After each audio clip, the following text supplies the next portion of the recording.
Hi, and welcome back to Scratch. Today, we're going to make chocolate pudding pops.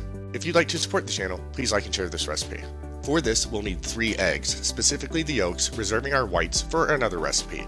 We'll also need 2 cups of whole milk, a half cup of sugar, a third cup of cocoa powder, a quarter cup of cornstarch, 2 teaspoons of vanilla extract, and a quarter teaspoon of salt. We'll start by separating our egg yolks from our whites, using a 3-bowl separation method, and reserving our whites for another recipe.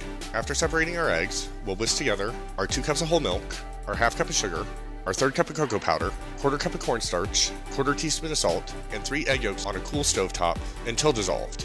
Starting from a cold pot allows us to temper our egg yolks while we cook our pudding. Once our ingredients are well combined, we'll increase the heat on our stovetop to medium-high and bring our mixture to a simmer while whisking constantly to prevent curdling until our mixture has thickened into a pudding, about 20 minutes in total. Then we'll remove it from the heat and whisk in our 2 teaspoons of vanilla extract.